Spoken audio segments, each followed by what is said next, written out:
Hello everyone. तो कैसे हैं आप सब लोग। तो आज हमारी पॉलिटिक्स की क्लास नंबर 8। लास्ट क्लास में हमने भारतीय संसद के बारे में अच्छे से पढ़ लिया था। बहुत ज़्यादा इंपॉर्टेंट है भारतीय संसद हमारा पॉलिटिक्स में, तो उसको अच्छे से पढ़ लीजिएगा आप लोग। आज हम स्टार्ट करेंगे पॉइंट नंबर 15 हमारा जो है बुक का, भारत का महान्यायवादी। तो भारत के महान्यायवादी के बारे में आज हम अच्छे से पढ़ेंगे। महान्यायवादी कौन होते हैं? Attorney general of India. देखिए इनका पद हमारे संविधान में किस आर्टिकल के तहत बताया गया, पहले ये पता होना चाहिए। तो यहाँ पे लिखा हुआ है अनुच्छेद 76। हमारे संविधान का आर्टिकल नंबर 76 बताता है कि भारत में एक महान्यायवादी होंगे। इनको क्या कहा जाता है? विधि अधिकारी। भारत सरकार के विधि अधिकारी के रूप में भी इन्हें जाना जाता है। अगर कोई पूछे कानून अधिकारी कौन होते हैं, तो महान्यायवादी ही देश के कानून अधिकारी होते हैं, विधि अधिकारी होते हैं। इनका कार्य सिंपल आप समझे तो होता है भारत सरकार के जो विधिक मामले हैं उन सब में उनकी सहायता करना। ठीक है, कानून से रिलेटेड जो भी कार्य है भारत सरकार का, जैसे अगर भारत सरकार के खिलाफ कोई केस होता है उच्च न्यायालय सर्वोच्च न्यायालय में, तो उनके बिहाफ से, उनकी तरफ से केस कौन लड़ेगा? भारत सरकार की तरफ से महान्यायवादी केस लड़ते हैं। ठीक है, चाहे सर्वोच्च न्यायालय हो या फिर उच्च न्यायालय। तो भारत सरकार के कानून से रिलेटेड जितने भी कार्य हैं वो सारे महान्यायवादी अटॉर्नी जनरल द्वारा किए जाते हैं। ठीक है, सबसे पहले मार्क करना है अनुच्छेद 76 के तहत इनका पद है। इनका जो चुनाव होता है अनुच्छेद 76 के तहत होता है और भारत सरकार के विधि अधिकारी हैं ये। ठीक है, आगे देखिए, महान्यायवादी संसद के सदस्य नहीं होते। ठीक है, ये संसद के सदस्य नहीं है, लेकिन इनको वहां पर बोलने का अधिकार होता है। वह किसी भी सदन में अथवा उनकी समितियों में बोल सकते हैं। सदन के अंदर कई सारी समितियां होती है, जैसे लोक लेखा समिति, प्राक्कलन समिति और भी समितियां होती हैं। तो ये संसद में भी बोल सकते हैं और उनकी समितियों में भी बोल सकते हैं, लेकिन वहां के सदस्य नहीं है ये, इसीलिए इन्हें वहां पर मत देने का अधिकार प्राप्त नहीं होता है। ठीक है, इसे मार्क कर लीजिएगा, अच्छे से पढ़ लीजिएगा। यहाँ पे जो अनुच्छेद है वो नहीं पढ़ना है आपको। ठीक है, इसे हटा दीजिएगा। नेक्स्ट पॉइंट है आपका, महान्यायवादी की नियुक्ति कौन करते हैं? तो महान्यायवादी की नियुक्ति राष्ट्रपति द्वारा की जाती है। यहाँ पर बस आपको इतना याद रखना है कि इनकी नियुक्ति किनके द्वारा होती है? राष्ट्रपति के द्वारा होती है। और ये कैसे हटते हैं? 65 साल तक की उम्र तक। ठीक है, अगर 65 वर्ष की उम्र हो जाती है एक व्यक्ति की, तो वो महान्यायवादी के पद से रिटायर हो जाते हैं। ठीक है, 65 वर्ष तक अधिकतम आयु है महान्यायवादी रहने के लिए। एक तो रिटायरमेंट हो सकती है उम्र के हिसाब से, दूसरी रिटायरमेंट कैसे हो सकती है? महाभियोग लगा के। इनको पद से हटाने के दो तरीके हैं। एक तो या तो इनकी उम्र 65 साल हो जाए तो ये पद से हट जाएंगे, या फिर महाभियोग जैसी प्रक्रिया से इन्हें हटाया जा सकता है। हमने राष्ट्रपति जी के बारे में जब पढ़ा था कि राष्ट्रपति को कैसे हटा सकते हैं, तो हमने महाभियोग प्रक्रिया के बारे में पढ़ा था। तो महाभियोग वैसी ही प्रक्रिया होती है महाभियोग की, उसके जरिए महान्यायवादी को हटाया जा सकता है। कब हटाया जाएगा? जब इन्होंने कुछ ऐसा कार्य करा जो संविधान के क्षेत्र से बाहर है। ठीक है, तो कैसे हटते हैं ये? या तो 65 साल की उम्र पूरी हो जाए या महाभियोग इनके ऊपर लगा दिया जाए। ठीक है, आगे इनके बारे में इंपॉर्टेंट है, क्वालिफिकेशन क्या होती है महान्यायवादी बनने के लिए। तो महान्यायवादी बनने के लिए वही सारी आपको क्वालिफिकेशन चाहिए जो कि न्यायालय के न्यायाधीश, उच्चतम न्यायालय, सर्वोच्च न्यायालय जो हमारा, सुप्रीम कोर्ट का जज बनने के लिए जो आपको क्वालिफिकेशन चाहिए, वही सारी क्वालिफिकेशन आपको महान्यायवादी बनने के लिए भी चाहिए। ठीक है, महान्यायवादी महान्यायवादी को भारत के राज्य क्षेत्र में सभी न्यायालयों में सुनवाई का अधिकार है। तो मैंने आपको बताया था भारत सरकार की ओर से ये उच्च न्यायालय या सर्वोच्च न्यायालय में केस लड़ते हैं। ठीक है, तो इनको सभी न्यायालयों में, जो भी भारत के क्षेत्र के अंदर जितने भी न्यायालय हैं उन सभी में बोलने का अधिकार है। ठीक है, तो वही बात है जो मैंने आपको पहले बताई थी। आगे है, महान्यायवादी की सहायता देने के लिए एक सॉलिसिटर जनरल तथा 2 अतिरिक्त सॉलिसिटर जनरल होते हैं। तो ये क्वेश्चन आता है कि अभी सॉलिसिटर जनरल कौन है भारत के? तुषार मेहता अभी भारत के सॉलिसिटर जनरल हैं। और महान्यायवादी कौन है? के वेणुगोपाल अय्यर। तो इंपॉर्टेंट पॉइंट है, अभी कौन है प्रेजेंट में वो भी आपको पता होना चाहिए। और इनको सहायता देने के लिए कौन होते हैं? एक सॉलिसिटर जनरल और 2 अतिरिक्त सॉलिसिटर जनरल। ये इतना इंपॉर्टेंट नहीं है, बस आपको नाम जरूर पता होना चाहिए कि अभी महान्यायवादी कौन है या सॉलिसिटर जनरल कौन है, ये जरूर पता होना चाहिए। 2 पद, इन दोनों पद पे अभी वर्तमान में कौन कार्यरत है ये जरूर पता होना चाहिए। ये अतिरिक्त जो सॉलिसिटर जनरल है वो आपको नहीं पता करना, उनका नाम याद नहीं करना है। ठीक है, तो महान्यायवादी में जो भी इंपॉर्टेंट बातें थी वो हमने पढ़ ली है।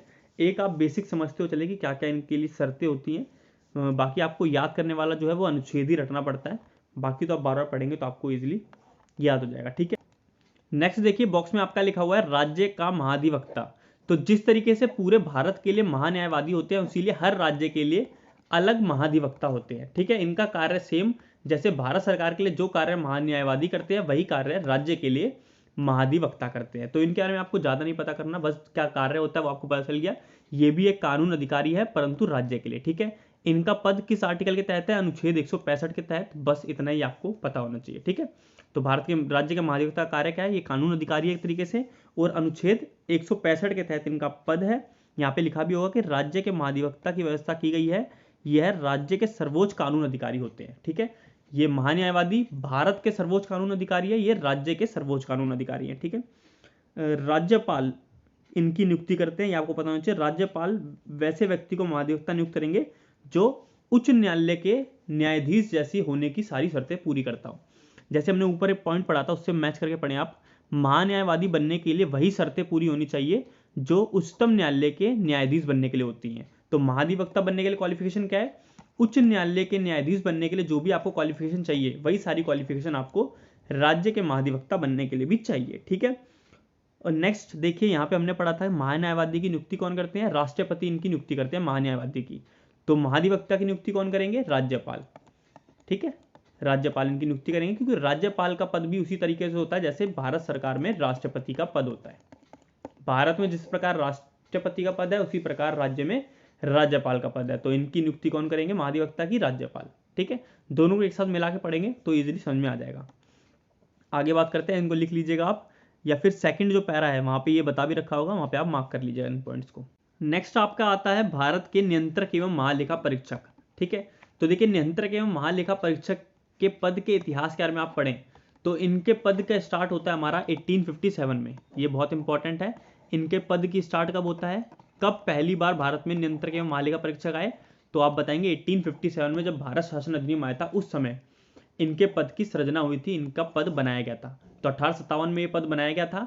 हमारे संविधान का अनुच्छेद नंबर 148 बताता है कि भारत में एक नियंत्रक एवं महालेखा परीक्षक हो गए। यहाँ पे लिखा हुआ है अनुच्छेद 148 से 151। तो इन चारों आर्टिकल में, इनकी तीनों आर्टिकलों में इनकी शक्तियों के बारे में बता रखा है कि क्या शक्तियां होंगी नियंत्रक महालेखा परीक्षक की, क्या क्वालिफिकेशन है पद पे रहने की। लेकिन आपको याद रखना है सिर्फ एक आर्टिकल, अनुच्छेद 148 के तहत भारत में CAG, controller and auditor general की नियुक्ति की जाती है। वर्तमान में कौन है? गिरीश चंद्र मुर्मू वर्तमान में हमारे नियंत्रक एवं महालेखा परीक्षक हैं। ठीक है, 1857 में पद स्टार्ट हुआ था, अनुच्छेद 148 तहत इनकी नियुक्ति होती है। आगे देखिए, इनकी नियुक्ति कौन करता है? भारत में राष्ट्रपति द्वारा सीएजी की हमारे नियुक्ति की जाती है। ठीक है, आगे है इन्हें हटाया कैसे जाता है? तो महाभियोग जैसी प्रक्रिया होगी। महाभियोग प्रक्रिया में क्या होता था, जो संसद है, संसद के दोनों सदन मिलकर ही इनको हटा सकते हैं। ठीक है, काफ़ी टिपिकल प्रोसेस होता है, बता देता हूँ एक बार मैं आपको। अगर राज्यसभा से प्रोसेस स्टार्ट हो रहा है तो 50 लोगों की अनुमति चाहिए। अगर लोकसभा से स्टार्ट हो रहा है तो 100 लोगों की अनुमति चाहिए। ठीक है, 50 लोगों ने दस्तावेज पे साइन कर दिए तो ये जाकर कहाँ जाएगा, फिर उसके ऊपर जांच बैठेगी। जांच होने से पहले 14 दिन की सूचना भेजी जाएगी। जैसे हमने बात करी थी राष्ट्रपति की और महाभियोग लगता है तो पहले 1/4 लोग, चाहे वो राज्यसभा में स्टार्ट हो या फिर लोकसभा में, 1/4 लोग उस प्रस्ताव को अनुमति देंगे। फिर क्या होगा, उस पर जांच होने जाएगा वो प्रस्ताव। जांच होने के दौरान 14 दिन तक, 14 दिन पहले ही जांच होने से किसको सूचना दी जाती है? राष्ट्रपति को। यहाँ पर भी 50 लोगों ने पारित कर दिया तो ये किस लिए चला गया? जांच होने के लिए। यहाँ पे लोकसभा से पारित हो रहा है तो 100 लोगों ने साइन कर दिए और वो जांच होने के लिए चला गया। 14 दिन तक सीएजी, सीजीआई जो हमारे चीफ जस्टिस ऑफ इंडिया है और जो हमारे नियंत्रक एवं महालेखा परीक्षक हैं, इन दोनों को 14 दिन, इन दोनों के लिए प्रक्रिया ये वाली है। और राष्ट्रपति उपराष्ट्रपति को हटाने के लिए प्रक्रिया हमारी ये वाली होती है, ऊपर वाली। ठीक है, 14 दिन की सूचना दी गई। अब बाकी जो प्रोसेस है दोनों केस में सेम रहेगा।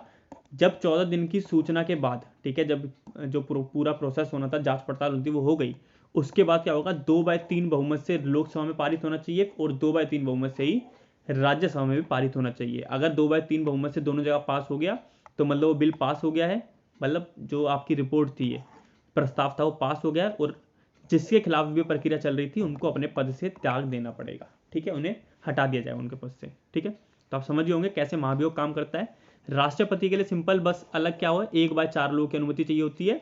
लेकिन कंट्रोलर ऑडिटर जनरल और चीफ जस्टिस ऑफ इंडिया के लिए यहाँ पे 50 लोगों की अनुमति चाहिए राज्यसभा से। अगर लोकसभा से चालू होता है 100 लोगों की अनुमति चाहिए लोकसभा से। 14 दिन पहले इन दोनों लोगों को सूचना दी जाएगी और 14 दिन के बाद जब उस पर जांच पड़ताल हो जाएगी, उसके बाद 2/3 बहुमत से दोनों सदनों से, लोकसभा और राज्यसभा दोनों जगह से पारित हो जाना चाहिए। तब मान लिया जाएगा कि वो प्रस्ताव पारित हो गया और उस व्यक्ति को अपने पद से इस्तीफा देना पड़ेगा। ठीक है, तो ऐसे महाभियोग काम करता है। आपको इतना डीप में लिख लीजिएगा एक बार आप। ठीक है, अगर आप सीजीएल वगैरह, सीएसएल वगैरह तैयारी कर रहे हैं तो आपको पता होना चाहिए। अगर एयरफोर्स की तैयारी कर रहे हैं तो आपके लिए ये इतना इंपॉर्टेंट नहीं है, बस आपको पता होना चाहिए कैसे हटते हैं। संसद के दोनों सदनों के सदस्य हैं, उन दोनों के जो वोटिंग के द्वारा ही इन्हें हटाया जा सकता है। ठीक है, तो नियुक्ति किसके द्वारा होती है? राष्ट्रपति द्वारा इनकी नियुक्ति होती है। आगे आपको क्या याद रखना था? ये देखिए, प्रक्रिया कैसी है हटाने की इनको? उच्चतम न्यायालय के न्यायाधीश से समान। तो उच्चतम न्यायालय के न्यायाधीश और नियंत्रक एवं मालिका परीक्षक एक ही प्रक्रिया से हटाए जाएंगे। जो प्रक्रिया कौन सी है? महाभियोग वाली। संसद के दोनों सदनों के समावेदन पर ही हटाया जा सकता है। ठीक है, शॉर्ट में आप ये याद रख लीजिए अगर आप एयरफोर्स वगैरह की तैयारी कर रहे हैं तो। ठीक है, एसएससी की तैयारी कर रहे हैं, रेलवे की तैयारी कर रहे हैं, तो जो मैंने आपको पूरी प्रक्रिया बताई उसको अच्छे से लिख लीजिएगा, समझ लीजिएगा। आगे बात करते हैं इसकी पदावधि कितनी होती है। तो 6 वर्ष तक ये कार्य पे रहते हैं। हटने के लिए क्या होता है? एक तो 6 वर्ष तक इनका कार्यकाल पूरा हो जाए, या फिर बीच में इनकी आयु 65 वर्ष अगर पूरी हो गई तो इन्हें पद से हटना पड़ेगा। मान लीजिए 61 वर्ष की आयु में इन्होंने कार्यकाल ग्रहण करा और बीच में इनकी 3 साल बाद ही 4 साल बाद ही इनकी आयु 65 वर्ष हो गई, तो इन्हें 4 साल बाद ही अपने पद से हट जाएंगे। ठीक है, वरना ये 6 वर्ष की आयु पूरी 6 वर्ष का पूरा कार्यकाल करेंगे और उसके बाद हटेंगे। ठीक है, तीसरा हटाने का तरीका था महाभियोग वाला, जो मैंने आपको बता दिया। ठीक है, आगे बात करते हैं। भारत सरकार के अधीन कोई पद धारण नहीं कर रखा हो, तो मतलब जब सीएजी होगा वो, तो उस व्यक्ति के लिए कोई और पद उसने धारण नहीं कर रहा होना चाहिए। तो ये इंपॉर्टेंट नहीं है, ये मार्क नहीं करना। ऊपर आप मार्क कर लीजिएगा 65 वर्ष की आयु पर पूरी कर चुके हो या 6 वर्ष के कार्यकाल के लिए इनकी नियुक्ति होती है। नियंत्रक मालिका परीक्षक कौन होते हैं? सार्वजनिक धन के संरक्षक होते हैं। ये बहुत इंपॉर्टेंट, समझा देता हूँ एक बार आपको। देखिए कार्य क्या होता है इनका, जो भारत सरकार को व्यय के लिए पैसे दिए गए हैं, मान लीजिए भारत सरकार को किसी योजना के लिए 1000 करोड़ रुपए दिए गए। ठीक है, सरकार ने उसका किस तरीके से इस्तेमाल किया, कहाँ कहाँ पर कितना कितना पैसा खत्म करा, उन सबका विवरण रखने का कार्य किसका होता है? कंट्रोलर एंड ऑडिटर जनरल का होता है। वो एक रिपोर्ट बनाते हैं कि सरकार को जो पैसे दिए गए उसका किस प्रकार इस्तेमाल हुआ, और इस रिपोर्ट को संसद के सामने प्रस्तुत करते हैं। बाद में संसद उस रिपोर्ट को पढ़ती है कि हाँ क्या सही हुआ नहीं हुआ, वो सब उनका कार्य है। बाकी जो भी सरकार व्यय करती है, ठीक है, जो भी पैसों का खर्च करती है, उन सब के बारे में जांच पड़ताल करने का कार्य नियंत्रक एवं मालिका परीक्षक का होता है। तो इसीलिए इन्हें सार्वजनिक धन का संरक्षक भी कहा जाता है। तो सार्वजनिक धन का संरक्षण ने क्यों कहा जाता है वो हमने समझ लिया है, इसे याद रखिएगा आप, इससे रिलेटेड क्वेश्चन आ जाता है। अब हम बढ़ते हैं नेक्स्ट पेज पे, कि नेक्स्ट पेज पे जो आपको फर्स्ट पॉइंट मिलेगा, पहले तो आपको इसको मार्क करना है। इसमें लिखा हुआ है कि इनका कार्य क्या होता है। ठीक है, तो ये केंद्र सरकार के लेखाओं से संबंधित प्रतिवेदनों को, जो इन्होंने लेखा जोखा करा है, जो लिखी रिपोर्ट बनाई है, वो किसको देंगे? रिपोर्ट को राष्ट्रपति को देंगे। सबसे पहले इसे मार्क करना है कि अपनी रिपोर्ट राष्ट्रपति को देंगे। और अगर पूछा जाए ये रिपोर्ट रखी कहाँ जाती है, ये रिपोर्ट रखी जाती है संसद के प्रत्येक सदन के पटल पर। राष्ट्रपति उस रिपोर्ट को संसद को देता है ताकि संसद उसका पुनर्परीक्षण कर सके, दोबारा एक बार चेक कर सके कि जो भी रिपोर्ट तैयार की है वो सही है या नहीं है। ठीक है, उसके बारे में बहस हो सके कि जो पैसे इस्तेमाल हुए वो सही से हुए या नहीं हुए। तो रिपोर्ट ये देते हैं राष्ट्रपति को, और राष्ट्रपति जी इस रिपोर्ट को संसद के पटल पर रखवाते हैं। ये आपको पता होना चाहिए, मार्क कर लीजिएगा। आगे है, ये देखिए केंद्र सरकार के लिए भी कार्य करते हैं और राज्य सरकार, दोनों के लिए कार्य करते हैं। राज्य के लेखाओं संबंधित प्रतिवेदनों को ये उस राज्य का राज्यपाल को देते हैं। तो केंद्र सरकार के लिए जो रिपोर्ट बनाई उसे राष्ट्रपति को देंगे, और राज्य सरकार के लिए जो रिपोर्ट बनाते हैं उसे ये उस राज्य के राज्यपाल को देते हैं। ठीक है, तो इनके बारे में जो भी इंपॉर्टेंट पॉइंट्स थे वो सब हमने कवर कर लिया। बाकी देखिए यहाँ पे नोट में भी लिखा हुआ है नियंत्रक एवं महालेखा परीक्षक से, इसे आप एक मार्क कर लीजिएगा, पढ़ लीजिएगा। नियंत्रक एवं महालेखा परीक्षक संसद की लोक लेखा समिति के गाइड, मित्र एवं मार्गदर्शक के रूप में भी कार्य करते हैं। तो अभी हम आगे संसद की समिति के बारे में पढ़ेंगे, वहां पे मैं आपको बता दूंगा लोक लेखा समिति होती क्या है, प्राक्कलन समिति क्या होती है, यहाँ पे हम थोड़ा पढ़ लेते हैं। देखिए लोक लेखा समिति का कार्य होता है, जो मेन कार्य इनका होता है कि जो हमारे नियंत्रक एवं महालेखा परीक्षक है, इन्होंने जो भी रिपोर्ट बना के तैयार करी है, जो भी रिपोर्ट इन्होंने संसद को दी है, संसद क्या करेगी? इस रिपोर्ट की मुआयना करेगी, इस रिपोर्ट की जांच करेगी। तो संसद की जो समिति है लोक लेखा समिति, वही इस रिपोर्ट की जांच करती है। तो इन दोनों के बीच एक डायरेक्ट कनेक्शन है कि सीएजी जो रिपोर्ट बनाते हैं वही लोक लेखा समिति उस रिपोर्ट की जांच करती है। तो सीएजी क्या कर रहा है? इनके लिए कार्य कर रहा है, लोक लेखा समिति के लिए। तो एक गाइड की तरह कार्य कर रहे हैं, क्योंकि ये रिपोर्ट बना रहे हैं तभी ये चेक कर रहे हैं। ठीक है, तो एक मार्गदर्शक, गाइड या मित्र के रूप में कंट्रोलर ऑडिटर जनरल लोक लेखा समिति के साथ मिलकर कार्य करते हैं। वही इस पॉइंट में बता रखा है, तो आप समझ गए होंगे इन दोनों का मीनिंग। ठीक है, तो इसे मार्क कर लीजिएगा, समझ लीजिएगा, इंपॉर्टेंट है ये। आगे बात करते हैं भारत की संचित निधि और भारत की आकस्मिक निधि। ये इंपॉर्टेंट नहीं है वैसे इतना, लेकिन ये डायरेक्ट पूछा जाता है कभी कभी कि भारत की आकस्मिक निधि कौन से आर्टिकल के तहत आती है, या संचित निधि से पैसे कैसे निकाले जा सकते हैं। तो यहाँ से काफ़ी कम इंपॉर्टेंट पॉइंट है, वो भी हम पढ़ लेते हैं, एक बार समझा देता हूँ मैं आपको सिंपल। देखिए भारत की संचित निधि किस आर्टिकल के तहत होती है, पहले आपको ये पता होना चाहिए। आर्टिकल नंबर 266 कहता है कि भारत में एक संचित निधि होगी, और आर्टिकल नंबर 267 कहता है कि भारत में एक आकस्मिक निधि होगी। संचित मतलब जो हमारे पास पैसे हैं संचित इकट्ठा, ठीक है। आकस्मिक एकदम से किसी पैसे की जरूरत पड़ जाए, ठीक है। आकस्मिक एकदम से कुछ होना उसे कहते हैं आकस्मिक। तो एक समझ लीजिए कोई आपातकाल की सिचुएशन के लिए पैसे इकट्ठे कर रहे हैं हम लोग, उसे आकस्मिक निधि कहते हैं हम। तो आकस्मिक निधि 267, और जो ऐसे हमारा पैसे रखे हुए इकट्ठे हैं उसे 266 कहते हैं, ठीक है। भारत की संचित निधि, भारत की संचित निधि होती क्या है? भारत सरकार के पास जो भी पैसे आ रहे हैं इनकम टैक्स से, सीमा शुल्क से, उत्पाद शुल्क से, जो भी पैसा आ रहा है वो सब पैसा कहाँ पे इकट्ठा होगा? भारत की संचित निधि में इकट्ठा होगा। और भारत सरकार जो भी पैसे खत्म करती है, राष्ट्रपति को वेतन देना, उपराष्ट्रपति को वेतन देना, मंत्रियों को वेतन देना, वो सब खर्चे कहाँ से करेगी? संचित निधि से करेगी। तो जो भी डेली बेसिस पे काम चल रहा है सरकार के, वो सारे संचित निधि से होते हैं। और कौन से आर्टिकल के तहत आता है? 266 के तहत आता है। सरकार इससे पैसे कैसे निकालती है, ठीक है, इसे मार्क करना है। संचित निधि में से कोई धनराशि संसद द्वारा विनियोग विधेयक पारित कर दिए जाने के पश्चात ही निकाली या व्यय की जा सकती है। तो बस आपको इतना याद रखना है कि विनियोग विधेयक संसद को पारित करना पड़ता है, तभी वो संचित निधि से पैसे निकाल सकते हैं। यही हमारा संचित निधि। अब समझते हैं आकस्मिक निधि। तो आकस्मिक मतलब बता दिया मैंने आपको, एक आपातकाल सिचुएशन के लिए एक फंड तैयार किया गया है। तो भारत जो सरकार है या फिर राज्य सरकार, कोई भी अपने लिए आकस्मिक निधि का निर्माण कर सकता है। ये हमारा संविधान का अनुच्छेद 267 कहता है, ठीक है। इसके तहत जो पैसा है वो आम कार्यों के लिए इस्तेमाल नहीं किया जाएगा। आपातकाल की सिचुएशन के लिए कोई वक्त जरूरत समझ सकते हैं आप, उस टाइम इस पैसे का इस्तेमाल किया जाएगा कोई विशेष पर्पस के लिए, ठीक है। तो बस आपको इतना याद रखना है, ऐसे ही नॉर्मल यूज नहीं होता आकस्मिक निधि का। नॉर्मल यूज के लिए भारतीय संचित निधि का इस्तेमाल होता है। कौन से आर्टिकल में है दोनों, ये आपको पता होना चाहिए। बस इससे रिलेटेड ज्यादा कुछ इंपॉर्टेंट खास है नहीं, ठीक है। आकस्मिक निधि में बस आप 267 आर्टिकल नंबर है वो याद रखें, और आपातकाल सिचुएशन में इसका इस्तेमाल होता है ये याद रखें। नेक्स्ट है हमारा संविधान में संशोधन। तो सबसे पहले आप देखिए इसे हमारे संविधान में ऐड कहां से किया गया है? तो साउथ अफ्रीका के संविधान से हमने ये आइडिया लिया है। साउथ अफ्रीका के संविधान में संविधान संशोधन की जो प्रक्रिया है वही हमने अपने संविधान में ली है। और संविधान का हमारे आर्टिकल नंबर 368 कहता है, बताता है कि किस प्रकार संविधान में संशोधन हो सकता है। तो इन दोनों पॉइंटों को आप मार्क कर लीजिएगा, बहुत इंपॉर्टेंट है। आगे बात करते हैं इसके बारे में। देखिए यहाँ पे 3 प्रकार के तरीके हैं संविधान में संशोधन करने के। पहला तरीका है संविधान में संशोधन करने का साधारण विधि, दूसरा है विशेष बहुमत, तीसरा संसद में विशेष बहुमत तथा राज्य विधानमंडलों की स्वीकृति। तो आप सिंपल भाषा समझ सकते हैं साधारण विधि। साधारण तरीके से कोई बिल पास कर दूं और उस बिल पास होने के बाद संविधान में संशोधन हो पाए। तो साधारण तरीके से वही काम होते हैं जो आसान होते हैं। तो आसान वाले जो भी विधेयक हैं, जो भी विषय हैं, जैसे राज्यों के नाम चेंज करना, ठीक है, राज्य के क्षेत्र में परिवर्तन, नए राज्यों का निर्माण करना, तो ये थोड़े आसान काम होते हैं। ये जो नॉर्मल बहुमत चाहिए होती है लोकसभा राज्यसभा में, वो मिलने के बाद पारित हो जाते हैं और संविधान का हिस्सा बन जाते हैं, ठीक है। इनके बारे में आपको कुछ बस सिंपल पता होना चाहिए साधारण विधेयक होते क्या हैं। नहीं भी पढ़ेंगे तो भी काम चल जाएगा, ठीक है। नेक्स्ट है आपका विशेष बहुमत।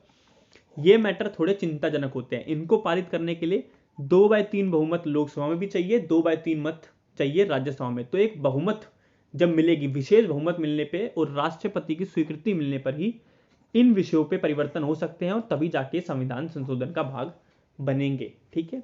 तो ये थोड़े इंपॉर्टेंट मैटर हैं। ये भी इंपॉर्टेंट नहीं है, ये भी नहीं पता होगा तो भी काम चल जाएगा। यहाँ पर जो आपको मोस्ट इंपॉर्टेंट याद रखना है वो है आपका 3rd नंबर पॉइंट। यहाँ पर वो वाले विषय बता रखे हैं जिनमें संशोधन करने के लिए आपको पहले तो संसद में विशेष बहुमत चाहिए होगी, बाद में राज्य विधानमंडलों की स्वीकृति भी प्राप्त करनी होगी। तो ये मैटर बहुत इंपॉर्टेंट है क्योंकि यहीं से एग्जाम में क्वेश्चन आता है। आपको जैसे 4 ऑप्शन मिल जाएंगे, ठीक है, कोई 4 प्रकार के विधेयक बता दिए और पूछा जाएगा कि कौन सा विधेयक ऐसा है जिसमें परिवर्तन करने के लिए आपको संसद में विशेष बहुमत चाहिए हो और साथ में राज्य के विधानमंडल की स्वीकृति भी चाहिए हो। तो ऐसे आप 2-4 मैटर जो इंपॉर्टेंट है उनको नाम याद रखिएगा। पहला राष्ट्रपति का निर्वाचन या राष्ट्रपति निर्वाचन की कार्यपद्धति, दोनों एक ही बात है। निर्वाचन, राष्ट्रपति के निर्वाचन में अगर आप कोई भी बदलाव करना चाहते हैं तो आपको एक विशेष बहुमत चाहिए होगी।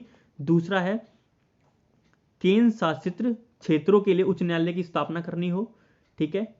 नेक्स्ट है 7वीं अनुसूची का कोई विषय हो उसमें परिवर्तन करना हो तो भी आपको विशेष बहुमत चाहिए। और राज्यों में उच्च न्यायालय बनाने हो या फिर हटाने हो तो भी आपको विशेष बहुमत चाहिए।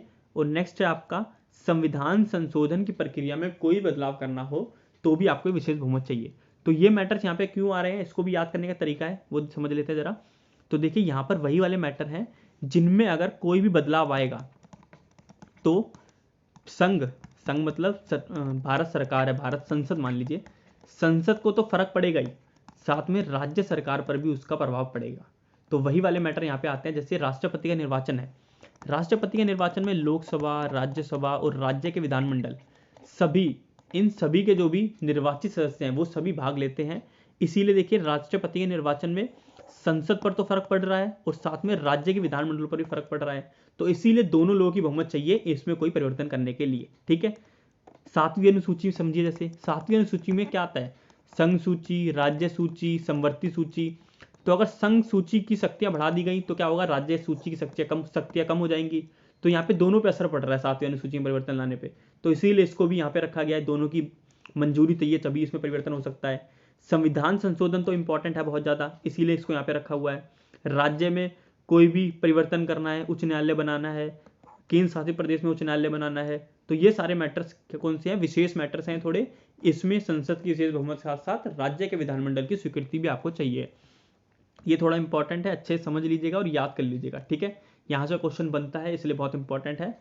इसके बाद आपका लास्ट में नोट दे रखा है, उसे बस पढ़ लीजिएगा कि संविधान संशोधन किसी भी सदन से स्टार्ट हो सकता है। ठीक है, जैसे लोकसभा में भी संविधान संशोधन विधेयक पारित किया जा सकता है या फिर राज्यसभा में भी पारित किया जा सकता है। ठीक है, ऐसा नहीं है कि लोकसभा में खाली आ सकता है, राज्यसभा में नहीं आ सकता, पहले कहीं से भी संविधान संशोधन विधेयक पारित किया जा सकता है। ठीक है, लास्ट में नोट हमें यही बताता है। तो ये था पूरा संविधान संशोधन कैसे कार्य करता है, बहुत इंपॉर्टेंट है। आर्टिकल कौन सा रिलेटेड है इससे, कौन से देश से इसका आइडिया लिया है, बहुत ज़्यादा इंपॉर्टेंट है ये, अच्छे समझ लीजिएगा, मार्क कर लीजिएगा। तो आज की क्लास के लिए बस इतना ही। इसके बाद आपका जो टॉपिक स्टार्ट होता है वो है न्यायपालिका। तो आज की क्लास में अगर स्टार्ट करेंगे तो आधा रह जाएगा, तो पूरा कल की क्लास में अच्छे से पढ़ेंगे उससे, बहुत इंपॉर्टेंट है। तो अगर आपको वीडियो पसंद आ रही हो तो वीडियो को लाइक कर दीजिएगा और ज़्यादा शेयर कर दीजिएगा। जल्दी मिलते हैं नेक्स्ट वीडियो में। Thank you.